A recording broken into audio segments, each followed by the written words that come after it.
Les seniors, on les représente souvent de façon entre guillemets idyllique en France, c'est-à-dire en fait, on va souvent représenter notamment les seniors des plus de 50, enfin les 50-65 ans. On va représenter finalement cette période de vie comme étant une période positive, une période de liberté retrouvée, donc on va être sur des grands systèmes de valeurs, alors qu'en fait il y a des vraies problématiques à adresser à cette cible-là, et en fait aujourd'hui on a le sentiment que la communication les tait, ces problématiques, on n'ose pas les affronter de façon plus directe. Si on parle des seniors français, il y a une vraie opportunité qui n'est pas assez saisie par les acteurs, c'est que les seniors français sont des internautes, sont enfin, ils ne sont pas digital natives, mais ils sont des digital, enfin, ce sont des digital personnes. Aujourd'hui, si on prend quelques données chiffrées, 30% des internautes français ont aujourd'hui plus de 50 ans, enfin, ils ont quand même plus de 50 ans. 65% des 50-64 ans utilisent Internet de façon extrêmement régulière.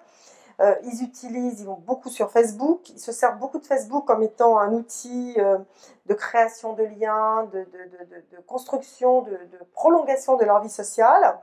Donc on peut se dire aujourd'hui qu'ils sont digitaux et les marques n'utilisent pas assez ce potentiel.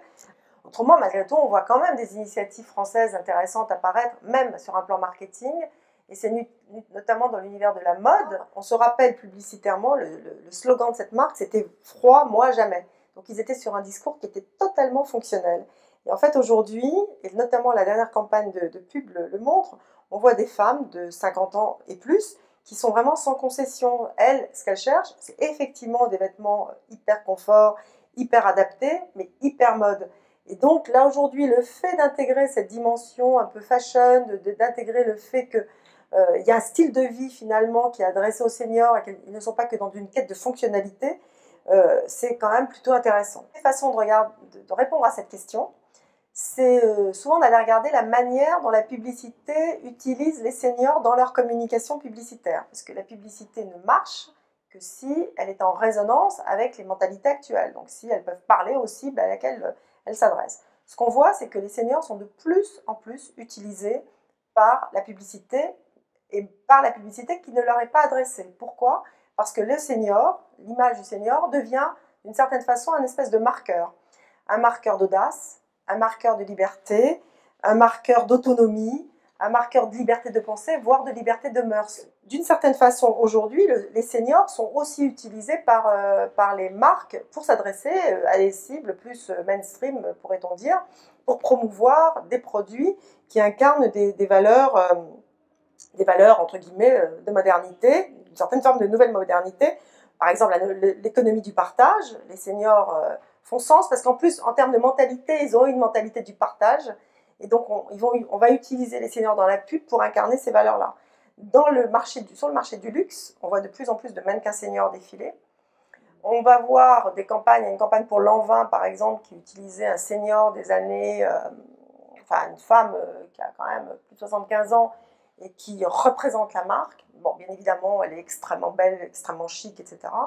Donc, ça montre que la société aujourd'hui accepte cette image des seniors comme étant des personnes qui peuvent vanter un certain nombre être les promoteurs de certaines valeurs qui sont peut-être en train de disparaître dans cette société actuelle qui est un peu vécue comme un peu liberticide aujourd'hui, puisqu'ils sont un symbole de liberté, et le senior devient finalement le symbole de cette période des années 68, en fait, où on était libre de dire ce qu'on voulait, libre de caricaturer comme on voulait, libre de penser comme on voulait, libre de se comporter comme on voulait. Et c'est vrai qu'ils incarnent pour peut-être les générations jeunes cette espèce de paradis perdu. Si je parle des États-Unis, ce que l'on voit de façon assez majoritaire, c'est de voir qu'elles sont assez... les marques, elles abordent le sujet des seniors de façon relativement frontale. C'est-à-dire qu'elles ne sont pas du tout dans ce côté « j'utilise les seniors comme étant un marqueur de modernité » comme ça peut l'être en France, mais elles vont s'adresser de façon directe aux seniors, mais de façon extrêmement optimiste. C'est-à-dire qu'en fait, elles vont oser aborder de façon très frontale des problèmes que d'autres n'osent pas dire, notamment chez nous. Je vais prendre, pour être très clair et comprendre ce que je suis en train de dire, je vais prendre l'exemple d'une marque, donc Pfizer, qui est donc un laboratoire, une société pharmaceutique, qui en 2014 a lancé une plateforme de contenu et une plateforme collaborative, faisant donc associer les seniors, qui s'appelle donc Getold. En gros, cette plateforme, elle a comme mission de donner des conseils personnalisés aux seniors, en leur montrant qu'on peut être senior, on peut vivre plus longtemps si on fait ce qu'il faut, mais on peut vivre plus longtemps, mais tout en continuant à vivre de façon intense. Parce que vivre plus longtemps, mais de façon un peu trop, enfin, pas très passionnante, ça n'intéresse pas beaucoup les seniors, parce qu'ils ont envie de garder cette idée de vitalité. Et bien là, pour le coup, ce laboratoire donne des vrais conseils personnalisés. Comment ils font? D'abord, ils invitent les seniors à partager des tas de contenus, des tas d'histoires, mais quand je dis des histoires, c'est des recettes de sexe notamment, hein, comment continuer à séduire, comment faire l'amour, etc. Donc c'est assez audacieux, on n'a pas vu ça en France. Donc ils sont très décomplexés dans leur façon d'aborder finalement toutes ces problématiques qu'un senior se pose, ces questions que les seniors se posent quand ils atteignent un certain âge,